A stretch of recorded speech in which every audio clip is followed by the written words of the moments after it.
다음에 뭘 들어가냐? 법인 들어갑니다. 뭘로 들어간다? 법인. 자, 법인 들어갑니다. 우리가 이제 법인 하나 만들어서 중개업 할 수도 있어, 없어요? 있어요. 그래서 이제 법인 하나 만들어 볼게요. 자, 여기 우리 남양주 공인중개사학원에서 법인 하나 만듭시다. 그죠? 자, 그러면 법인은 칠판 보세요. 자본금 얼마 가지고 시작을 해야 돼요? 5천만 원 이상입니다. 자본금 5천만 원 이상의 상법상 회사를 설립하든 또는 뭘 설립해야 돼요? 협동조합을 설립하면 됩니다. 자본금 얼마 가지고 시작해야 돼? 5천만 원. 그러면 상법상 회사 종류가 몇 가지가 있어요? 여러 개가 있죠. 여러 가지가 있죠. 구체적으로 뭐가 있어요? 주식회사가 있어요. 그 다음에 또 유한회사, 그 다음에 유한책임회사가 있어요. 유한책임회사. 그 다음에 또 뭐가 있어요? 합자회사가 있고 한명회사가 있습니다. 자, 그러면 회사 종류는 총 5가지죠? 그러면 아무 회사나 설립하면 돼요. 자, 어떤 회사 설립하고 싶어요? 주식회사. 그렇지. 아무거나 설립하면 돼요. 그러면 이 주식회사를 설립하든 유한회사를 설립하든 합자회사를 설립하든 관계없어요. 그리고 협동조합 설립에도 관계없어요. 근데 자본금 얼마 가지고 시작해야 돼? 5천만 원. 1,000만 원짜리 회사는 등록이 안 돼요. 회사는 만들 수 있지만, 그죠? 예. 그러면 여기서 주의할 것, 사회적 협동조합이라고 있어요. 이것은 등록이 되겠어요? 안 되겠어요? 안 됩니다. 왜 제외됩니까? 비영리 목적이니까 이건 등록이 안 돼요. 그래서 사회적 협동조합은 안 된다. 자, 이거 알아두시고. 그 다음에 또 하나가, 우리 공인중개사법 14조 업무만 영위할 목적으로 설립됐고, 이렇게 나와 있어요. 중개사법 몇 조? 이 14조라는 단어는 좀 알아두세요. 다른 조문은 몰라도 돼요. 근데 이게 뭐냐면, 중개업하고 겸업 몇 가지? 6가지만 영위할 목적으로 설립돼야 된다. 이제 6가지입니다. 자, 그러면 이 겸업 6가지는 어차피 다음 주에 또 나와요. 분석해서. 그러니까 오늘은 이것만 하면 된다 그랬죠? 자, 보세요. 우리 회사는 중개업은 하되 아예 겸업을 하지 않겠다. 그리고 등록을 신청 들어갑니다. 그러면 등록해 주겠습니까? 안 해주겠습니까? 해줍니다. 뭐가 들어있기 때문에? 중개업. 이건 등록을 해줘요.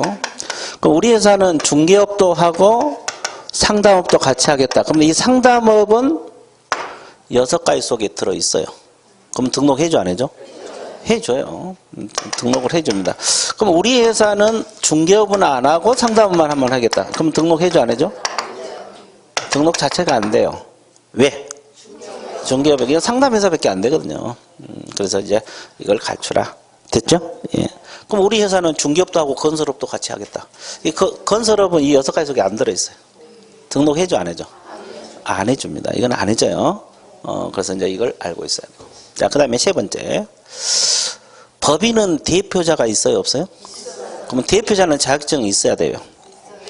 대표자는 반드시 공인중개사 자격증이 있어야 돼요. 그리고 대표자를 포함한 제한. 자, 임원, 사원 몇 분의 1? 3분의 1 이상이 공인중개사 자격증을 가지고 있어야 돼요. 몇 분의 1? 3분의 1. 몇 분의 1? 3분의 1. 자, 그러면 여기서 임원은 누구를 말합니까? 예? 이사감사를 말합니다. 이 두 회사. 두 회사 임원진은 이사감사를 말해요. 그 다음에 여기서 사원이란 것은 어떤 회사? 어떤 회사 무한책임 사원이냐고? 그렇죠? 이 두 회사예요. 이 두 회사. 두 회사. 합자 한명회사. 합자회사하고 무슨 회사? 한명회사 사원이 있는데 이 합자회사는 유한책임 사원도 있고 무한책임 사원 같이 구성되어 있거든요. 그리고 한명회사는 다 무한책임 사원으로 구성되어 있어. 그 중에서 무한책임 사원만이 여기서 뭐다? 사원이다 이 말이에요. 됐어요? 그러면 우리가 보통 직원들 말한 게 아니죠. 여기서는 무한적으로 책임질 사람.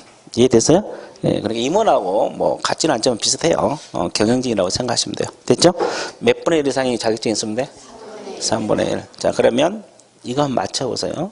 당첨되셨습니다. 쉬울 거예요. 자, 이게 뭘 것 같아요? 이거요. 그래. 임원 몇 명? 그래. 이 정도 나와야 되겠죠. 임원 10명입니다. 자, 임원 맞히기도 어려운데 10명까지 맞췄어요. 자, 이것이 이제 교육의 힘이란 거예요. 그죠? 이게 힘.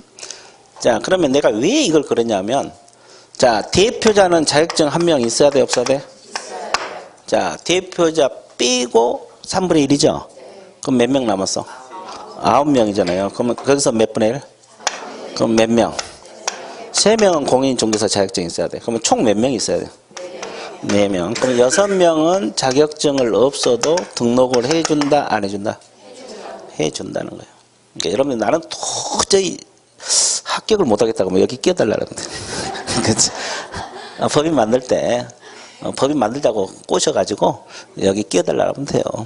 됐습니까? 예, 그래서 이제, 6명은 자격증 없어도 등록이 돼요. 여기까지 정리됐죠? 예. 그 다음에 또 요건이 뭐냐면 대표자를 포함해서 임원, 사원, 전원이 무슨 교육? 실무 교육을 받아야 된다. 무슨 교육? 전원이 핵심이에요. 뭐가 핵심이다? 뭐가 핵심이다? 전원이 실무 교육을 받아라. 그러면 여기서 몇 명이 실무 교육 받아라? 10명 다. 10명 다 자격증이 있건 없건 다. 그러죠? 그 다음에 대표자를 포함해서 임원, 사원, 전원이 결격 사유가 있어야 돼, 없어야 돼? 없어야 됩니다. 그러면 저 10명 중에서 1명이라도 결격 사유 있으면 등록을 해줘야 안 해줘요? 안 해준다는 거. 됐죠? 그러면 법인도 사무소 같이 해야 돼, 안 같이 해야 돼? 사무소는 똑같아요, 왼쪽하고. 건축물 대장에 기재된 건물의 사무소하고. 됐죠? 자, 이걸 갖추면 법인 만들 수 있어요. 그러니까 가장 먼저 할 일은 회사 만드는 거예요.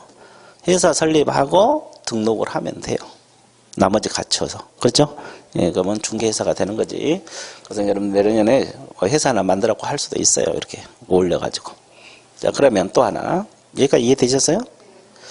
자, 그럼 여기서 주의할 거. 특수법인 있잖아요. 특수법인. 아까 한국자산관리공사는 등록을 하라 그랬습니까? 하지 말라 그랬어요? 하라 그랬죠. 그럼 이 기준을 갖춰야지 등록이 될까? 갖추지 않아도 될까? 뭐 지역 넣으면 등록 안 하니까 이게 필요 없겠죠. 근데 한국자산관리공사는 등록을 하라 그랬잖아요. 그럼 이 기준을 갖춰야만 이 등록이 되느냐? 갖추지 않아도 등록을 해주냐? 갖추지 않아도 등록해 줄 것 같아요? 등록하러 갈 때? 그럼 대표자 자격증 없어도 되네? 뭐 왔다 갔다 해. 다시 이게 등록 기준이잖아요. 그러면 자산관리공사가 등록할 때 대표자 자격증 없어도 되냐고. 상법상 회사가 아니어도 되냐고. 가능합니다. 이 특수법인은 이 기준을 갖추지 않아도 등록을 해줘요. 이게 대표자 자격증 없어도 되고 상법상 회사가 아니어도 되고. 이해되세요? 특수법인은 그렇습니다. 정리되겠죠? 이 기준을 갖출 필요가 없다. 그것도 이제 알고 있어야 돼. 예, 그냥 등록해줘요. 좋았어요. 특수법인은 그렇다. 특수법인. 됐죠? 자, 그러면 밑줄 그어드릴게요. 자, 동그라미 2번에 법인이, 자, 74쪽입니다. 법인이 개설하고자 하는 경우 나와 있어요? 다만, 그, 첫째 줄을 보시고, 다른 법률의 규정에 의해서 중개업할 수 있는 경우, 이걸 무슨 법인? 특수법인. 자산관리공사를 말합니다. 한국자산관리공사. 등록 기준 밑쪽에서 등록 기준을 적용한다, 안 한다? 거기 나와 있네. 첫째 줄에. 등록 기준을 적용하지 않습니다. 다른 법률의 규정에서 중개할 수 있는 법인을 특수법인이라 해요. 첫째 시간부터 들으시면 알겠지만 특수법인. 그러면 이 자산관리공사는 등록 기준을 적용한다, 안 한다? 그 말은 대표자가 자격증 없어도 등록해주고 상법상 회사가 아니어도 등록해주고 협동조합이 아니어도 등록해준다 이 말이에요. 됐어요? 자, 그 다음에 기업. 이제 조건이 나와 있네. 이제 이건 특수법인이 아니고 일반 법인을 말합니다. 대표자는 공인중개사이어야 하고 대표자를 포함이라 써요, 제외한. 임원사원 몇 분의 1? 거기 나와 있죠. 근데 사원은 가로 안에 합자 한 명에서 무한책임사원 써져 있죠. 그럼 임원은 안 써 있으니까 이사감사라고만 적어 놓으시면 돼요. 임원 밑에다가 이사감사. 이사감사 적었어요? 자, 그 다음에 니은으로 내려갈게요. 니은. 대표자 포함해서 임원사원 전원이 무슨 교육? 전원 동그라미. 전원이 실무교육을 받아야 된다. 이해됐어요? 그리고 그 밑에 공인중개사인 임원사원뿐만 아니라 공인중개사가 아닌 임원사원도 무슨 교육 받으라? 그러면 여기서 봐보세요. 자격증이 있든 없든 전원이 실무교육 받아야 돼? 안 받아야 돼? 전원이 실무교육 받으라. 됐어요? 자, 오른쪽. 디귿. 자, 건축물 대장에 기재된 건물의 사무소를 확보할 것 나와 있죠? 자, 소유, 전세, 임대차, 사용대차에서 사용권을 확보해야 된다. 나와 있습니까? 예, 나와 있고. 자, 니을. 자, 법인 자체가 결격사유가 없어야 되고 임원사원 한 명이라도 결격사유가 없어야 된다고 나와 있죠? 예, 밑줄 그시고. 그 다음에 미음. 상법상 회사, 협동조합, 기본법 협동조합이어야 된다. 근데 가로 안에 사회적 협동조합은 뭐 된다? 제된다. 그리고 자본금 얼마라 그랬어요? 5천만 원. 그 제목만 맺어 보시면 돼요. 밑에 뭐 부연 설명들은 뭐 신경 안 써도 되고. 그 다음에 리얼 법 14조. 아까 내가 법 14조는 기억하라 그랬죠? 이 법 14조가 밑에 박스에 들어있잖아요. 그 기억에 동그라미 1번에 무슨 어? 종개업. 그리고 2번부터 7번까지가 6가지 겸업입니다. 그렇죠? 이게 14조 뭐 이걸 영위할 목적으로 설립되라. 근데 이 6가지는 다음 주에 또 나와요. 그러니까 여기서는 그 이해를 돕기 위해서 4번만 아니 그 5번만 체크해서 상담 있어요? 이게 중개업하고 상담 영위한다 그러면 등록을 해줘요. 근데 그 속에 딱 6가지 속에 건설업 들어있어 안 들어있어? 그런 건 등록을 안 해줍니다. 그래서 이제 그거 이건 다음 주에 분석 들어가니까 그냥 그렇게만 알고 계세요. 자, 뒷페이지 넘어가 보세요. 자, 뒷페이지 그 76페이지는 방금 배웠던 거 정리해 놓은 거고 밑에는 구비서류 정리해 놓은 건데 구비서류는 서서히 할게요. 복잡하니까. 자, 그러면 다시 칠판을 봐주세요. 이제 이거 절차 다 설명하고 들어가 볼게요. 자, 아까 우리가 신청은 누구만 가능하다 그랬어요? 공인중개사하고 법인. 공인중개사는 자격증 가진 사람, 법인 이분만 등록이 가능하다. 뭐 외국인도 가능하고 외국 법인도 가능하죠? 그러면 이분 신청 들어가면 며칠 이내 서면 통지를 해주느냐? 7일입니다. 서면이고 7일 이내 해줘요. 기간이 나오겠죠? 기간 다 알아야 돼요. 며칠 이내? 그럼 이제 공인중개사는 뭘로 바꿔? 공인중개사인 개업공인중개사. 개공 줄여서. 법인은 법인인 개업공인중개사. 자, 이제 사장이 된 거죠. 예. 이렇게 종별, 종류, 종별이라 그래. 종별을 구분해서 등록하고 통지를 해준다. 됐습니까? 예. 자, 7일 이내 구술로 하면 안 됩니다. 서면. 자, 그러면 통지 받으면 바로 중개업을 해야 돼요? 보험 들어야 돼요? 그럼 보험은 어디서 들습니까? 뭐 보증보험회사랄지 협회 공제랄지 공탁기관에다 들어요. 그러면 남양주 시장이 보험 들은지를 잘 모르겠죠. 그죠? 그러니까 본인들이 보험증서 사본 갖춰서 신고를 해줘야 돼요. 보험 들었다고. 근데 예의적으로 신고를 생략할 수도 있어 없어요? 있죠. 어떤 경우 신고 생략이 가능해요? 예? 보험회사에서 보증사실을 직접 뭐 해줄 때? 통보해주면 신고를 생략할 수도 있다 없다? 있다. 여기까지 이해됐어요? 안 됐어요? 됐죠. 자, 그러면 보험은 언제까지 들어야 되냐? 업무 개시 전까지 들어갑니다. 언제까지? 그럼 업무 개시 전이 여기잖아요. 그렇죠? 그렇죠? 보증을 설정해야지. 그러면 이 등록관청에서는 등록증 교부 전에 확인할 사항은 딱 하나밖에 없어요. 보험 들었냐 안 들었냐만 확인해요. 다른 거 확인하지 않아요. 이해됐어요? 왜? 사무소 확보했냐 안 했냐, 결격사 있냐 없냐, 여기서 다 검토를 끝난 거거든요. 그죠? 그 이상이 있었으면 등록 처분 자체가 안 된 거예요. 그죠? 그래서 이제 등록증 나오기 전에 확인할 것은 오로지 보험 들었냐만 확인해요. 그러면 보증 설정이 확인되면, 즉 신고가 되든 통보가 되든 확인되면 등록증이 언제까지 나와? 지체 없이 나옵니다. 자, 지체 없이, 이것도 기간이니까 알아야 돼요. 7일만 기간인 게 아니라 지체 없이 기간. 우리 과목은 지체 없이가 많이 나오거든요. 이거 다 알아야 돼요. 등록증 나옵니다. 그죠? 자, 그러면 등록증이 나오면 이제 어떻게 해야 돼? 등록증을 게시를 해야 돼요. 사무소 보기 쉬운 곳에 게시. 자격증도 게시하고 등록증도 게시해야 돼요.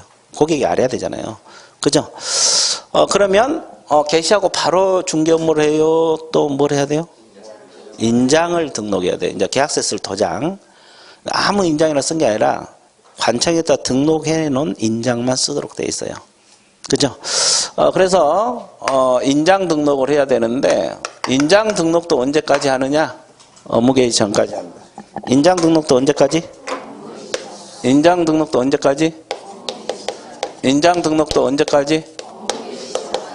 그러면 인장 등록 앞의 시점은 어디로 봐야 돼? 신청시로, 여기서부터 봐야 돼요? 처분시로부터 봐야 돼? 신청시. 그러니까 등록 신청할 때 인장 등록 같이 할 수가 있어요. 아무 때나 해도 되는데, 그렇죠? 이제 불편하니까 저때 같이 해버리는 거예요. 등록 신청서에 그 등록 인장 날인 날이 있거든요. 그리고 이제 보험은 이것도 업무 개시 전이죠. 근데 처분 이후부터 업무 개시 전이요. 이 부분 잘해야 돼요. 보험은 신청시 보험 등기 아니에요. 처분 이후에 들어요. 그래서 아까 우리가 여기 등록 기준에도 보증 설정하라 이런 규정이 있었어 없어서? 없었어요. 이게 등록 받고 나서 보험 드는 거예요. 구비서류도 그래서 안 들어가는 거예요. 보증 설정도. 그렇죠? 그래서 이제 이 관계를 잘 알아두시면 되고. 그다음에 하나만 더. 그러면 개공되는 시점이 신청할 때 개공이 된다 그랬습니까? 처분 통지할 때 개공이 된다 그랬어요? 등록증 교부 받을 때 한다 그랬어요? 개공되는 시점. 예? 교부? 신청할 때 개공이 돼? 예, 저기는 교부고, 또 여기는 교부, 통지, 통지. 세 가지 다 나왔네. 우리 최종 결론. 교부. 예? 네. 교부로 강력히 주장하십니까? 강력히는 아니고, 그냥 교부라고? 우리 여기란데? 뒷부는? 그러면 셋 중 하나가 답이겠죠? 그러면 여기냐? 근데 칠판 봐보세요. 개공이라고 적혀 있어, 안 적혀 있어? 그런데도 교부란 말이 나오고, 신청이란 말이 나오고, 그죠? 개공이 여기서, 개공된다고 적혀 있잖아요. 개공이 여기야. 이게 왜 중요한지 아세요? 엄청 중요해요. 봐보세요.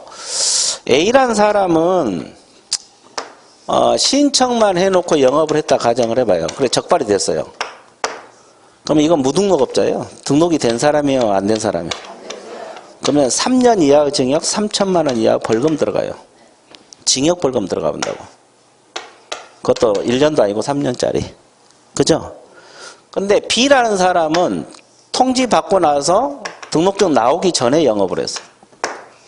이건 무등록업자입니까? 개업공인 중개사? 개업공인 중개사가 되는 거죠. 이것은 뭐가 돼요? 개공이 돼요. 그러면 이분도 근데 처벌을 받아. 어떠냐? 등록증 게시하라는데 게시했겠어 못 했겠어? 이거 100만 원 이하 과태료거든요. 그냥 들어봐. 보험 들었을 수도 있고, 그러면 등록 취소 사유. 임의적 등록. 그리고 인장 등록했을 수도 있고, 업무정지 이런 걸로 받아. 그럼 징역벌금은 들어가 안 들어가? 안 들어가지. 개공이에요. 이게 중요하거든요. 실질적으로 그런 사건이 있었어요. 옛날에 노원에서 강의할 때 그 노원 수강생이 합격을 했거든요. 그래서 사무소를 냈어요. 바로 냈어요. 그러니까 왜 등록하려면 사무소 내야지 등록이 되잖아요. 내고 이제 등록 신청해 놓고 있는데 의뢰가 들어와서 계약서를 썼어요. 얼마나 기분 좋아. 사무소 내자마자 의뢰 들어와서 계약서 딱 썼어요. 근데 그 계약에 문제가 생겼어요. 문제가 생겨갖고 난리 났지. 그래서 어떤 문제가 생기냐면 등록 처분이 아직 안 됐다 그러면은 이건 무등록업자야. 그러면 3년 이하지 3천만 원 벌금 들어가죠. 근데 등록증은 아직 안 나왔지. 그러면 이 단계에서 걸렸으면 이것은 징역 벌금은 안 가잖아요. 뭐 업무정지랄지 뭐 이런 거, 과태료 할지 이런 걸 처벌 받거든요. 그래서 한번 그런 사건이 있었어요. 예, 그분이 이제 합격하고 계약서 쓸 때까지는 좋았어. 기분이 너무 좋았는데 이게 문제가 생기니까 경험도 없는데다가 정신 못 차리더라고. 그런 사건이 있었어요. 그러니까 이게, 그리고 그것뿐만 아니라 우리가 시험 공부할 때도 이게 중요한 문제라고. 이 이전에 하다 걸리면 무등록, 이후에 하면 개공이에요, 개공. 이해됐어요? 그거 관계를 알고 있어야 돼. 그러면 하나 더. 하나만 더 하고 밑쪽으로 갈게요. 당첨. 그렇죠. 원래 앞에 앉은 사람이 당첨이 많이 돼요. 어쩔 수 없어. 그러면 이 등록해놓고 또 계속 영업을 안 해도 문제야. 그럼 3개월 이내 업무를 하도록 돼 있거든요. 그럼 3개월 시점은 등록증 교부시부터 3개월 이내 이렇게 할까요? 처분 통지시부터 3개월 이내로 해야 될까요? 찍어봐요. 3개월 이내 업무를 해야 되는데 교부시부터 3개월을 계산할까? 처분 통지시부터 계산할까? 교부시 강력히 주장하십니까? 밖에 비가 올지라도? 여기는? 네, 여기는 통지한다는데? 이 머리가 진짜 잘 돌아가. 예. 그래야 하나하나 맞으니까. 그렇죠. 통지가 맞아요. 처분 통지. 그럼 이때부터 몇 개월 이내 해줘야 되느냐? 3개월 이내. 이때부터 계산한 게 아니에요. 등록 처분 통지부터 3개월 이내 업무를 해줘야 돼. 근데 여러분들 생각을 해봐요. 개인 사정으로 영업을 못 할 수도 있어, 없어요? 그럼 어떻게 해야 돼? 에? 휴업 신고를 해야 돼? 안 해야 돼? 휴업 신고를 안 하면 100만 원이야 과태료 들어가요. 그러니까 결론적으로 3개월 이내 업무를 안 하다 걸리면 100만 원이야 과태료. 됐어요? 그래서 이제 원래 휴업 신고는 개공들이 하잖아요. 그래서 개공이 여기서 됐잖아요. 그러니까 휴업 신고 가능해. 이제 3개월 이내 못 하게 되면 휴업 신고를 하라고. 안 하면 100만 원이야 과태료 떨어집니다. 자, 이 관계를 알고 있어야 돼. 어차피 잊어먹으면 또 하면 돼요. 가볍게 들어봐. 아직 시간 많잖아요. 뭐 10개월은 남았는데, 그죠? 자, 그래서 이제 이 관계를 알고 흐름을 알아야 되고 절차는. 그러면 지금 여기 밑줄 한번 그어드릴게요. 꼭 알아야 될 부분들. 77페이지죠. 자, 양가로 4번. 자, 세 줄만 밑줄 그으세요. 등록 기준을 충족하게 되면 사무소 개설 등록 신청을 받은 등록관청은 개공 종별에 따라 구분하여 개설 등록을 하고. 자, 종별이 뭐라 그랬어요? 종류, 개공 종류.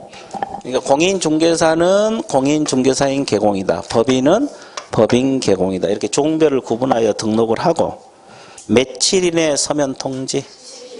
7일 이내입니다. 서면 통지하라. 됐어요? 여기까지 정리되고 있어? 안 되고 있어요?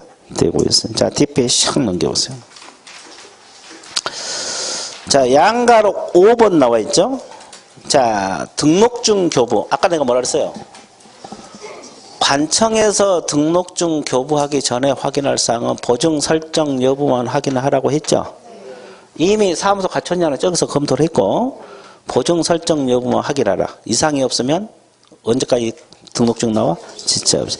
그 첫째 줄, 두 번째 줄 밑줄 걷는데 지체 없이 동그라미 치세요. 등록관청은 보증 설정한지 여부를 확인한 후 등록증을 언제까지? 지체 없이. 지체 없이도 기간 중에 하나입니다. 자, 그래서 알고 있어야 돼요. 지체 없이 교부를 해준다. 그러면 이 등록증을 어떻게 하라 했어요? 아까 게시하고 영업하라 그랬죠? 자, 그건 놔놓고 이제 동그라미 4번 좀 밑줄 그실래요? 뭐 2번, 3번 이거 볼 필요 없고 4번. 등록관청은 사무소 등록증을 교부할 때는 다음 달 언제까지? 10일까지 협회, 공인중개사협회 통보하라 그래서 통보동을 한번 주세요. 자, 그래서 이 등록증을 줬잖아요. 그러면 남양주시장이 등록증 줬으면 남양주시장이 공인중개사협회에다가 다음 달 언제까지? 다음 달 10일이에요. 그러니까 1월이면 2월 10일까지 통보해 줘야 돼, 안 해줘야 돼? 그러면 협회 통보사항이 오른쪽 박스에 다음 달 10일까지 협회 통보사항이 오른쪽 박스에 있어 없어요? 몇 가지가 있죠? 그 기억만 체크하세요. 등록증을 뭐 할 때? 교부한 때. 이 등록증 교부한 때 이것도 협회 통보사항이라는 거. 협회 통보사항이라는 거. 알고 있어야 돼? 모르고 있어야 돼? 알고 있어야 되겠죠? 여기까지 이해되셨습니까? 좋아요. 자, 그리고 뭐 여기 3개월 이내 이건 없는데 하여튼 3개월 이내 해줘야 돼요. 예, 자, 그렇지 않으면 휴업 신고를 하라. 뭐 이렇게 뭐 뒤에가 나올 거예요. 자, 그러면 일단 등록 절차 끝났어요. 그러면 등록을 했으니까 또 등록증을 드릴게요. 아까 자격증 줬잖아요. 자, 82페이지 등록증 구경 좀 해보세요. 이것은 이 서식을 뭐 외울 필요는 없고 이 서식을 보면 공부하는 데 도움이 돼요. 이해가 빨라. 그래서 그 사진 붙이게 돼 있고 성명, 생년월, 자격증도 아까 성명, 생년월 있었죠. 그리고 개공 종별 있어 없어요? 그 체크만 하면 돼요. 법인이면 법인, 공인중개사면 그 부칙 6조 이거 중개인을 말하거든요. 중개인들도 자격증은 없지만 등록증은 있습니다. 자, 그 다음에 사무소 명칭, 뭐 호박 공인중개사 사무소 이렇게 적게 돼 있고 소재지 적게 돼 있고 등록인장 날인단 있죠. 그리고 여기는 시도의사 직인이에요. 시장구수 구청장. 아까 자격증은 시도의사 직인이었죠. 왜? 시도의사가 주니까. 여기는 시장구수 구청장이 주니까 시장구수 구청장 직인 찍혀 있어요. 그래서 등록증도 뭐 코팅해갖고 한번 걸어놓고 공부해보세요. 그쵸? 내가 이걸 해야 되는데 그러고 공부 안 될 때마다 그걸 보고 확인을 시키고 그래서 공부 좀 해보세요. 자, 그러면 이제 뭘로 공부하러 들어가느냐? 결격 사유 들어갑니다. 무슨 사유? 자, 이 결격 사유 파트가 수험생들이 문제가 나오면 어렵다고 느껴요. 뭐 공부할 때는 별거 아닌데 문제가 나오면 또 흔들리고 그게 파트가 그래서 어렵다고 느낀 파트 중에 하나입니다. 그래서 결격 사유 들어가 볼게요. 그죠? 자, 그러면 어디를 보고 있으면 돼요? 그 칠판 자연스럽게 봐주시면 돼요. 뚫어지게 볼 필요는 없어요. 저는 항상 자연스러움을 강조합니다. 뭐 뚫어지게 보든 자연스럽게 보든 합격만 하면 되잖아요. 자, 우리가 결격 사유 그러면 시험 결격 사유를 말한 게 아니라 등록 후 결격 사유를 말합니다. 보통 결격 사유. 근데 이제 우리가 등록 후 결격 사유 안 하고 그냥 이것만 쓰잖아요. 이건 등록 후 결격 사유를 말합니다. 자, 그러면 적용 범위 한번 봐드릴게요. 이 결격 사유는 누가 있으면 안 되겠어요? 개공이 계세요? 개공 등이 계세요? 개공 등입니다. 소공이나 보조원이나 그죠? 임원 사원도 있으면 된다 안 된다? 우리 과목에서 개업 공인중개사 등 그러면 소속 공인중개사, 중개보조원, 임원 사원 이분들 말이에요. 일반인에는 등속이 안 들어가. 일반인은 이 등속에 들어가지 않아요. 그래서 개공 등할 때 등은 소속 공인중개사, 중개보조원, 임원사원까지 들어갑니다. 됐어요? 그러면 중개보조원도 지금 배울 내용이 있으면 안 된다는 소리죠? 소속 공인중개사도 있으면 안 된다는 소리죠? 예. 자, 그러면 효과를 먼저 볼게요. 그냥 칠판 봐봐요. 우리가 아까도 얘기했지만 공인중개사나 법인이 등록을 할 때 결격사유 있어야 된다 그랬어요? 없어야 된다 그랬어요? 그럼 결격사유가 있으면 등록을 해준다? 안 해준다? 등록 자체가 안 돼. 그죠? 결격사유 없어야 돼. 미성년자가 아니어야 되고 이렇게. 그 다음에 또 하나. 정상적으로 개업공인중개사로 근무하고 있다가 갑자기 파산 선고를 받는다할지 결격사유가 발생할 수도 있죠? 그러면 등록이 어떻게 돼? 취소시킵니다. 반드시 취소요. 이걸 뭐라 그래? 절대적 등록 취소, 필요적 등록 취소. 저는 필요적을 많이 써요. 그러면 필요적 등록 취소는 반드시 취소시킨다 이 말이고 그죠? 이걸 줄이면 뭐라 그래요? 필치라고 이야기합니다. 앞으로 필치라고 이야기하면 알아먹어야 돼. 등록 취소를 말합니다. 반드시 등록 취소. 그러면 여러분 교재같이 절대적 등록 취소 그러면 절취가 되겠죠? 이해됐어요? 같은 말이에요. 반드시 취소된다. 그러면 중개업 하라 하지 말라. 하지 말라는 소리 아니에요. 그러니까 있는 사람은 등록 자체가 안 되고 하다 근무하면 등록 취소. 그죠? 소공 보존도 어차피 중개업에 결격사 있으면 소공이나 중개 보존으로도 중개업에 종사할 수 있다 없다? 없어요. 취업하지 말라 이 말이에요. 또 하다가 발생할 수 있죠. 그러면 해소시켜야 돼 안 시켜야 돼? 2개월 이내에 해소시켜야 돼. 그죠? 그러면 여기서 한번 봐드릴게요. 원래 이것은 뭐 서서히 할 건데 여러분 교재에 나와 있으니까 미리 할게요. 봐보세요. 법인 개공 밑에 소속하에 임원하고 뭐가 있어요? 사원이 있어요. 그러면 아까 임원은 누구라 그랬습니까? 이사, 감사. 사원은? 그렇죠. 이분들이 근무 도중에 결격 사유가 발생할 수도 있어 없어요? 있죠. 뭐 파산 선고를 받는다든지 뭐 징역형을 선고받는지 그럴 수 있잖아요. 그러면 이 법인 개공이 이 중개회사가 어떻게 되겠어요? 등록이 취소. 반드시 취소요. 필요적 등록 취소 또는 절대적 등록 취소 그렇습니다. 근데 생각을 해봐요. 임원 10명 중에 1명이 결격 사유 있다 해서 등록이 취소된다. 그럼 나머지 9명은 너무 억울하죠. 그래서 단서가 있어요. 몇 개월 이내 해소하면 벗어난다. 2개월 이내에 해소를 시키면 벗어난다. 그러면 등록이 취소된다 안 된다? 해소란 말은 해고보다 더 넓은 개념이라고 생각하시면 돼요. 2개월 이내 자동으로 결격사유 끝날 수도 있잖아요. 그죠? 그래서 이제 이런 이 관계를 알아야 돼요. 그 다음에 또 하나 봐볼게요. 또 봐드릴게요. 좋았어요. 너무 심각하네. 자연스럽게 봐주세요. 자, 그러면 개공 밑에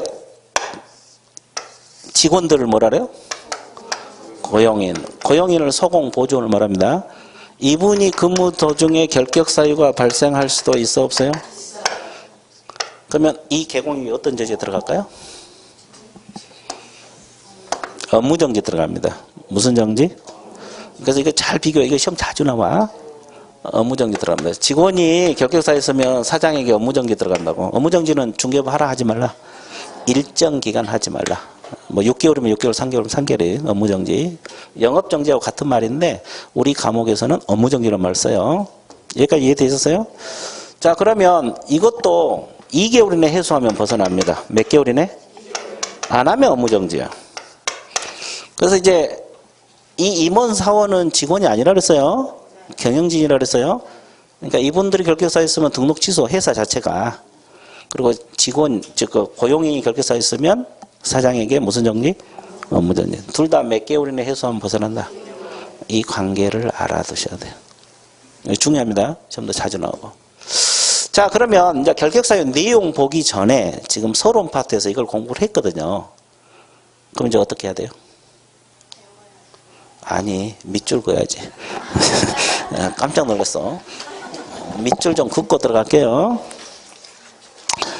자, 여러분들이 어차피 책에 어디가 이런 내용이 있는 걸 알아야 되니까. 자, 84페이지를 보세요. 그 결격사의 의의는 볼 필요 없습니다. 의의는 볼 필요 없고. 자, 거기 84페이지. 큰 2번에 보면 등록 후 결격사유 효과란 말이 있어요. 양가로 1번에서 세 줄만 찍으세요. 중개부 종사 요건에서 결격사유는 개공 등 동그라미. 등에게 적용된다. 그리고 이 등 속에는 개공, 소공, 보조원, 임원, 사원에 다 적용되는 것으로서 중개업을 하는 모든 사람에게 적용된다는 의미다. 거기까지 몇 줄 걷어요? 그러면 여기서 일반인은 들어가지 않아요. 그래서 7판에서 봤듯이 개공 등에게 적용된다는 말. 보조원도 앞으로 배울 내용이 있으면 안 된다는 거지. 중개 보조원은 자격증 없이 취업한 사람, 소속공인 중에서는 자격증 가지고 취업한 사람. 자, 그 다음에 그 양가로 2번 제목 뭐요? 개설 등록 기준. 자, 1번만 체크하세요.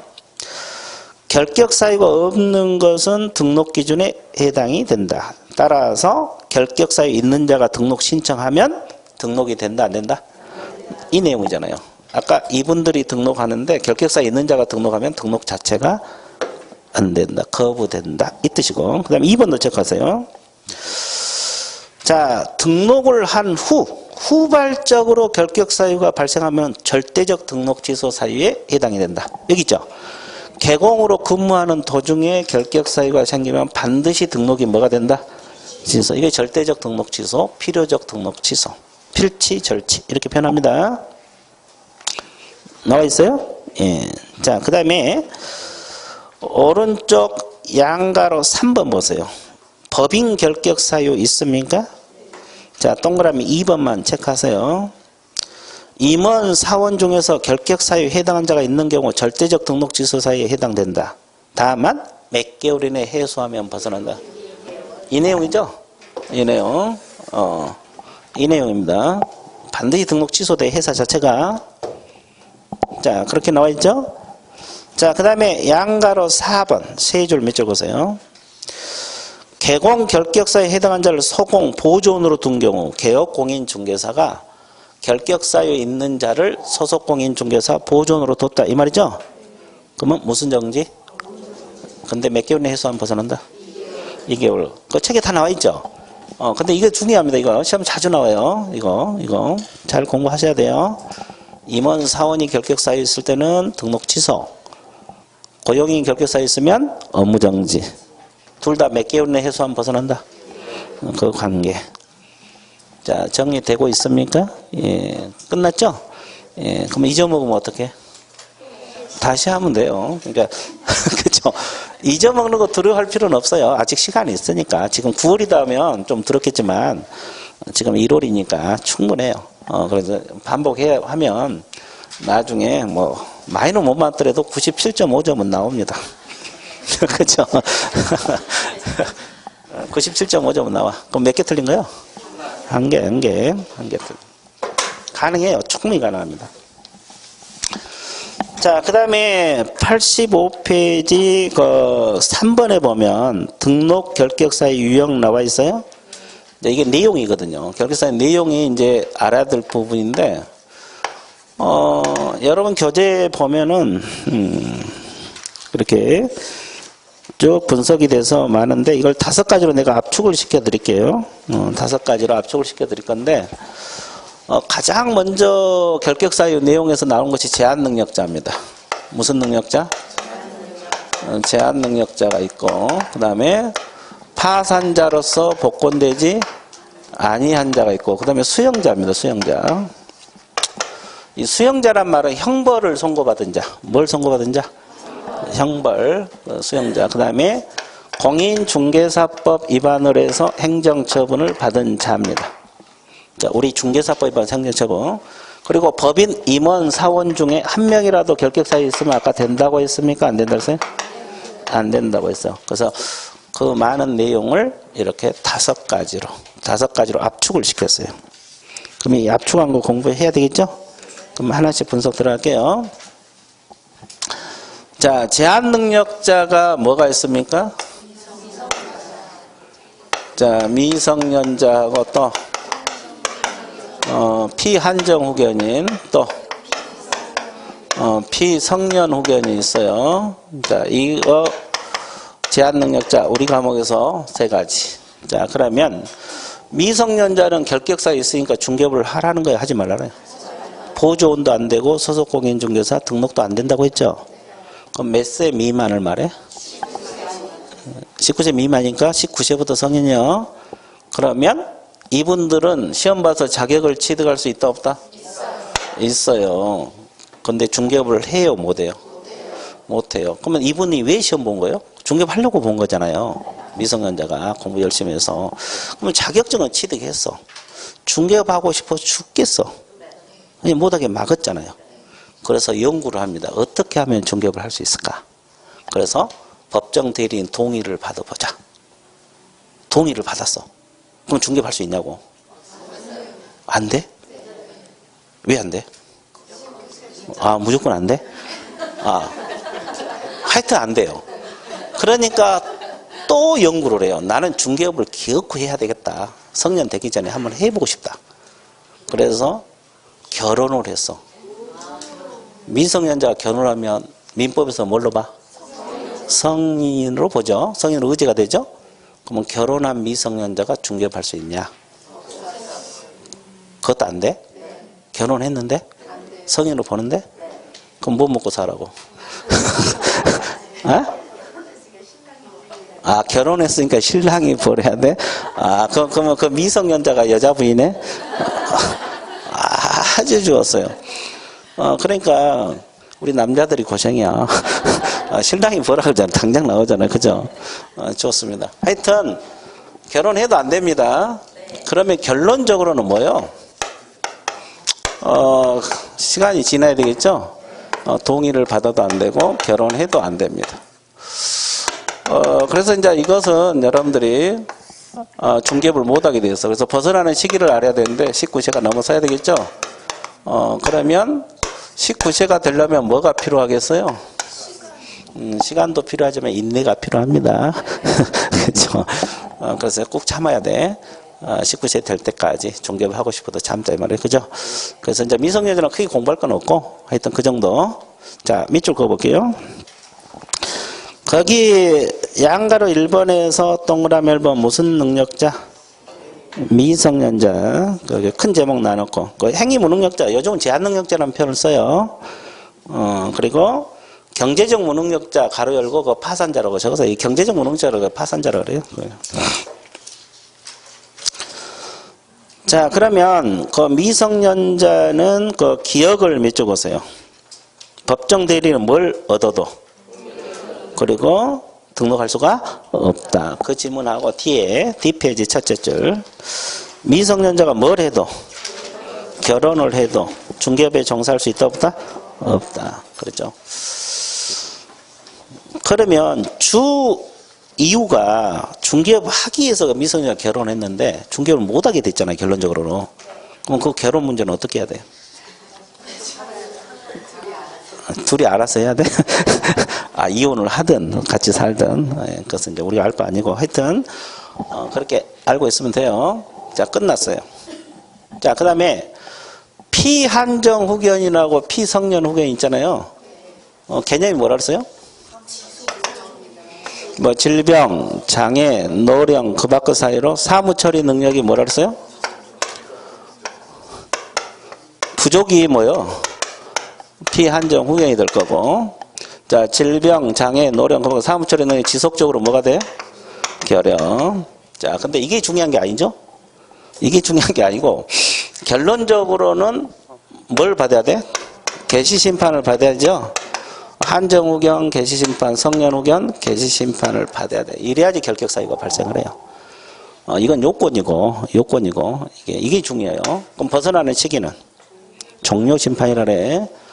종료심판. 종료심판을 법원으로부터 받아야 됩니다. 그러면 결격사유 기간은 개시심판부터 무슨 심판까지?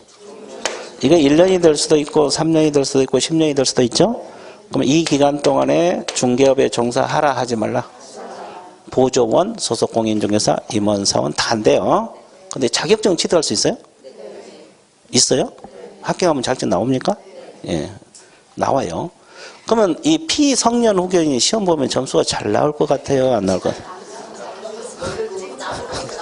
왜 안 나온다고 단정을 해? 안 나온다고 이제 오랜만에 결석하다가 나와가지고 안 나온다고 해야지. 자, 봐보세요. 무아지경 상태에서 막 찍어버리면 다 맞아버리는 거죠. 합격해 볼 수도 있어요. 그렇죠. 그 모르는 일고 하여간에 이분들은 시험 봐서 자격은 취득할 수가 있어요. 합격하면 자격증 나옵니다. 근데 중개업은 하라 하지 말라. 이 끝날 때까지 기다리면 돼요. 그죠? 자, 그러면 끝났어요. 자, 밑줄 한번 그어드릴게요. 자, 동그라미 2번의 기억 결론만 밑적으세요. 그 첫째 줄 후단부터 밑적으세요. 사무처리 능력이 부족 동그라미. 그리고 그 두 번째 후단 가로 안에 한정 후견 무슨 심판? 개시 심판. 한정치산 선고는 지워버렸어요. 옛날 말이고, 이제 개시심판. 됐어요? 예. 자, 그리고 벗어나는 시기, 언제 벗어난다 그랬어요?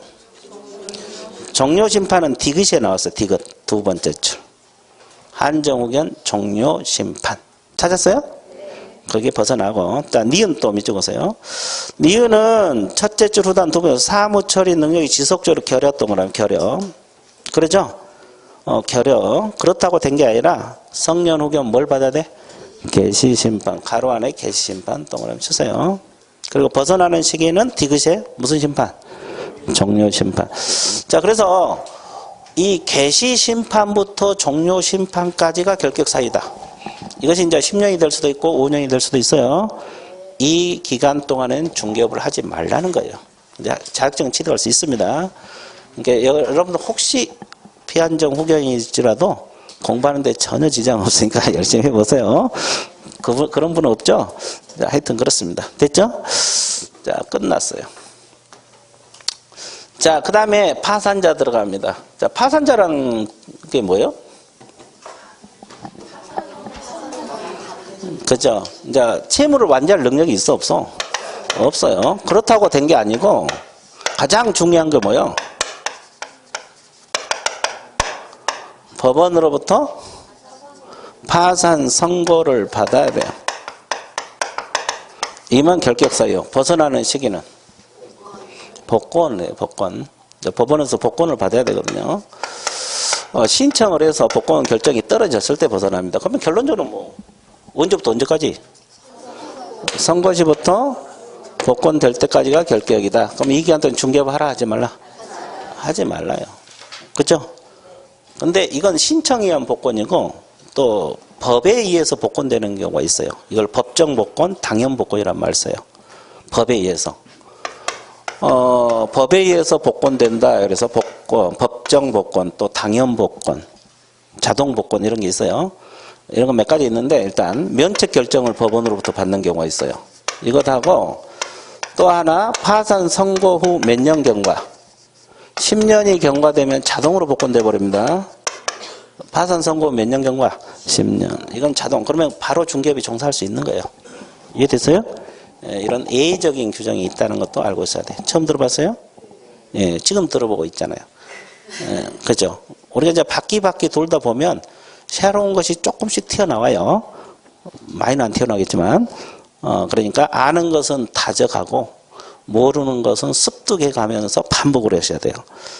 그러면 전혀 지장 없어요. 자, 밑줄 그어드릴게요. 끝났어요. 자, 동그라미 3번을 보시게 되면 파산 선고를 받고 복권되지 아니한 자 나와 있습니까? 그래서 일단은 어디다 밑줄 그냐면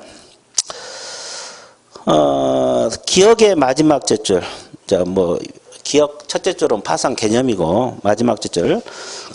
파산 선고가 있어야 결격 사유가 된다. 이 지문 있어요?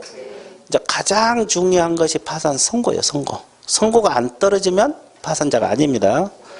파산 선고가 떨어져야만이 파산자라는 거. 이거 이제 중요하고. 그 다음에 니은에 자, 첫째 주르다. 뭐가 되어야 벗어난다 그랬어요?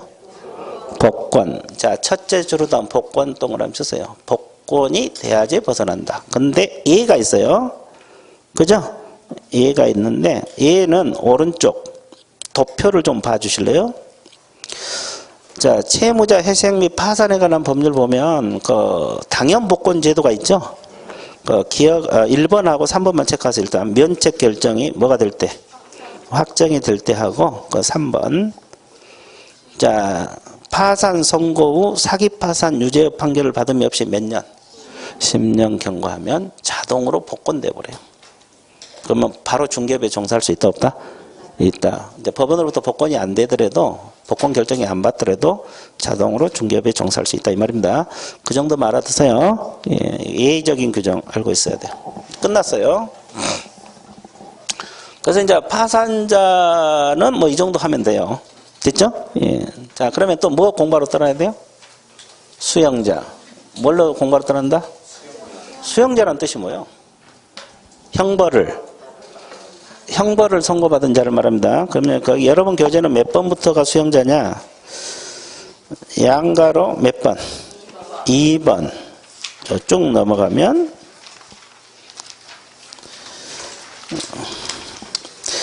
양가로 2번이 다 긴데 그 동그라미 1번, 2번, 3번까지 89페이지까지 90페이지 그 앞쪽까지 양가로 3번 앞쪽 그러니까 양가로 2번이 다 수영자예요. 양가로 2번 됐어요? 양가로 2번 제목 옆에다가 수영자라고 적어 놓으세요. 양가로 2번 가로 열고 수영자. 이 수영자란 뜻이 형벌을 뭐한 자? 선고받은 자. 형벌을 선고받은 자. 그럼 우리가 공부할 때 일단 법 조문 알아야 됩니까? 몰라야 돼요? 알아야 되겠죠? 그래서 법 조문을 숙지한 게 급선무요. 자, 첫 번째 봐보세요. 첫 번째가 근거 이상의 실형 선고를 받고 이렇게 들어가죠. 실형 선고를 받고 그 다음에 집행이 뭐가 되거나 종료되거나 이렇게 표현을 했어요. 그 다음에 집행이 뭐가 된 후 면제된 후 몇 년이 경과되지 아니한 자 3년이 경과되지 아니한 자 결격사유다. 일단 법 조문 숙지한 게 급선무요. 가장 먼저 할 일은 법 조문을 머릿속에 넣어라. 그죠? 자, 근거 이상의 실형 선고를 받고 집행이 종료되거나 면제된 날로부터 몇 년? 3년. 그러면 그대로 해석 들어가면 돼요. 법은 해석하는 거예요. 그러면 근거 이상의 실형이라는 게 뭐가 있을까? 근거 이상이란 말을 썼죠. 사형징역 근거? 그럼 우리나라 형벌은 몇 개? 9개. 자, 한번 적어 볼게요. 가장 무거운 형벌이 뭐예요? 그 다음에 무기, 유기 나눠지만 안 나누면 징역이 먼저요. 그 다음에 뭐요? 근거. 그 다음에 자격 상실 제도가 있고 그 다음에 자격 정지 제도가 있어요. 그 다음에 뭐가 있어요? 벌금. 그 다음에 또 구류. 그 다음에 과료. 과태료가 아니에요. 과태료, 과료는 틀립니다. 과료. 그 다음에 뭐가 있어요? 몰수. 자, 형의 경중은 이렇게 따져요. 위로 갈수록 무거워요, 가벼워요? 밑으로 갈수록 가벼워요. 그러니까 근거 이상이라는 게 뭐가 있어요? 근거 이상이라는 것이 사형, 징역, 근거. 근거 이상이 뭐다? 사형, 징역 이상이니까. 그죠? 사형, 징역, 근거요? 자, 이거. 그럼 이제 개념은 뭐 우리가 공무원 준비 안 하니까 몰라도 되는데 간단하게 설명할게요. 뭐 기초 이럴 때도 했는데 이번에 처음 오신 분도 계시고 그러니까 뭐 사형은 다 알 거고 징역도 대충 알죠. 그럼 근거가 뭡니까? 일을 안 하는가? 어디서 일을 안 해? 감옥에서. 그죠? 똑같이 교도소에 복역하는데 이 역이란 말은 강제적으로 노역을 시킨다는 거고 이건 노역을 시킨다 안 시킨다? 안 시킨다. 그리고 둘 다 무기징역, 무기근거가 있고 유기징역, 유기근거가 있어요. 그러면 둘 다 1개월에서 30년까지 가중하면 50년입니다. 이거인데 이제 이 차이는 큰 차이가 없어요. 강제로 일을 시키느냐 안 시키느냐 그 차이 정리되고 있어요. 자, 똑같이 교도소가 복역하는 건 똑같아요. 기간도 거의 똑같고. 자, 그러면 자격 상실하고 자격 정지 제도가 있어요. 이 자격이 뭔지는 알고 있어야 돼요. 왜냐하면 우리 과목에서도 아까 자격 정지란 단어가 나왔어 안 나왔어? 나왔어요. 그럼 이건 형벌에서도 자격 정지란 단어가 나오잖아요. 그래서 이건 알고 있어야 되는데 그럼 여기서 자격은 어떤 자격을 말해요? 자격 상실에서 자격. 자, 눈만 깜박이고. 그죠? 계속 깜박여봐. 우리 여기. 그죠? 그죠? 뭐 선거권이랄지 비선거권이랄지 공무원이 될 자격을 말합니다. 아예 박탈시키는 걸 상실, 정지시키는 정지. 그럼 우리 중개사법에서 자격 정지는 뭐예요? 중개업을 하게 한다, 못하게 한다? 개념 자체가 틀려. 그러니까 이 형법 위반에서 자격 정지 받으면 결격 사유가 아닙니다. 그래서 이따 자격 정지 나오겠지만, 그래서 이걸 알고 있어야 되고, 그다음 벌금, 돈 내는 거죠. 과료도 돈 내는 거죠. 차이가 뭐라 그랬어요? 금액. 여기는 5만 원 이상. 여기는 5만 원 미만입니다. 금액에서 차이가 있는 거예요. 그 다음에 구류하고 금고 차이는 뭐라 그랬어요? 이건 기간. 자, 여기는 아까 몇 개월 이상이라고 그랬어요? 1개월. 여기는 30일 미만입니다. 미만. 그리고 몰수는 뭐 뺏어가는 거죠. 범죄 사용할 물건이랄지. 자, 그러면 근거 이상이란 말은 결국은 뭐다? 사형, 징역, 근거다. 근데 실질적으로는 징역, 근거라고 해석을 하시면 돼요. 자, 그 다음에 여기는 해석 끝났고, 집행이 종료됐다는 뜻이 뭐예요? 집행이 종료됐다는 건 두 가지가 있죠. 만기 석방하고 가석방 제도가 있어요. 무슨 석방? 가석방. 그럼 만기 석방이란 말은 만기 출소했다는 소리죠? 만기 출소한 날로부터 몇 년? 3년. 중개업을 하라 하지 말라? 교도소 나올 때부터 몇 년? 중개 뭐 하지 말라는 거예요. 근데 시험 봐서 자격증 취득할 수 있어 없어? 있어요. 자격증 없는 자는 가능해요. 근데 이게 크게 공부할 거 없고, 그 다음에 가석방. 이게 뭐요? 자, 형기가 만료되기 전에 미리 내보내 준다는 소리죠. 그러면 선별해서 내보내 줄 거예요. 그럼 여기서 주의할 거예요. 무기징역형을 선고받은 자도 가석방 대상이 되느냐 이 말이에요. 가석방 돼서 나올 수 있어요, 없어요? 무기나 받았는데? 가능해요. 하늘만 쳐다보지 말고 가능하다고. 그러면 무기란 것은 종료 시점이 없잖아요. 근데 우리 중개사법에서 종료된 날로부터 몇 년? 그러니까 종료 시점이 없으니까 일괄적으로 몇 년을 종료로 본다? 10년을 종료로 봐요. 언제부터? 가석방 된 날로부터. 이게 종료야.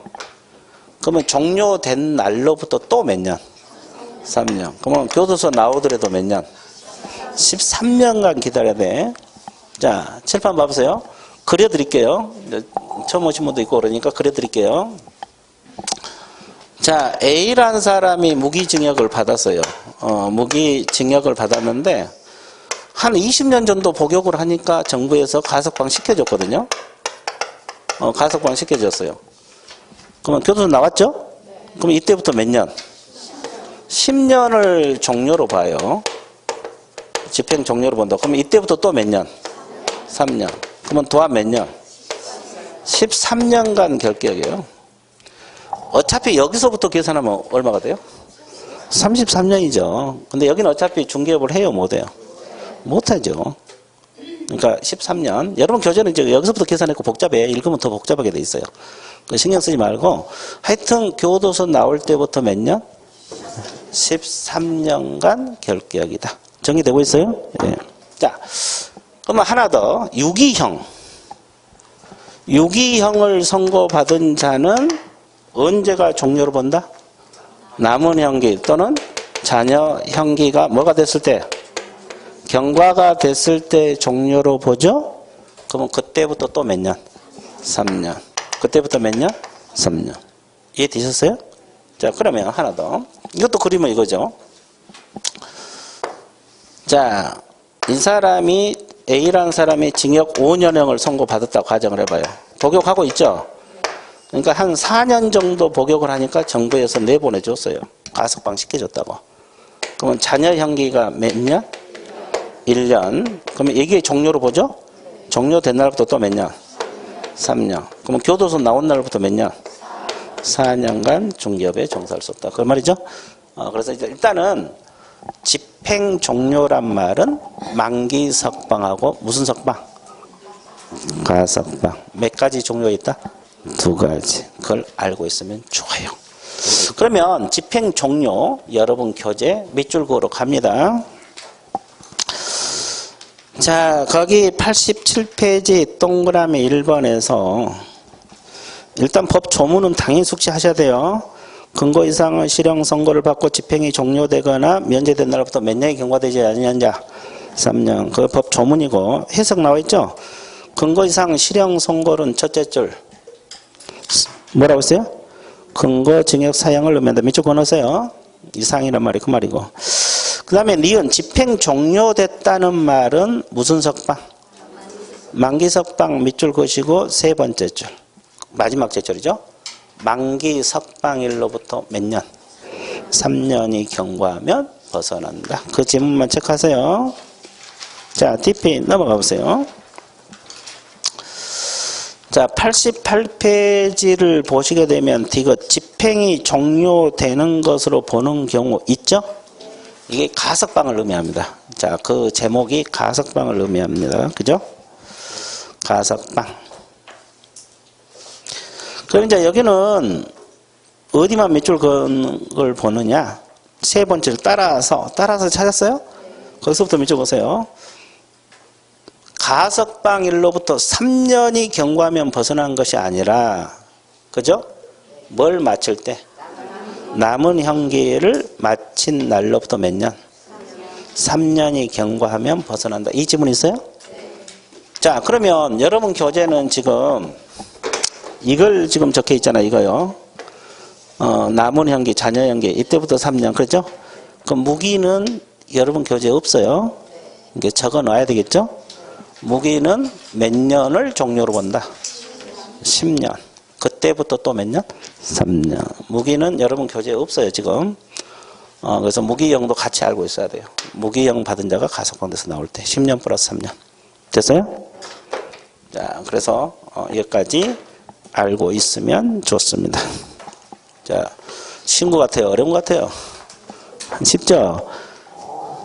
나중에는 막 쉬워. 눈물이 막 쏟아져. 그죠? 근데 수험생들이 결격사에 문제 나오잖아요. 문제 나오면 어렵게 느껴. 왜냐면 뭐 이렇게 기간 계산도 해야 되고, 머리도 굴려야 되고, 또 응용하고 그러면. 그러니까 열심히 해가지고, 나중에 응용력 길러주면 돼요. 자, 그러면 이거 다 끝내고 쉬면 좋은데, 너무 길어지니까 여기까지 하고 또 쉬었다가 들어갈게요. 1시간 흘렀거든요. 예.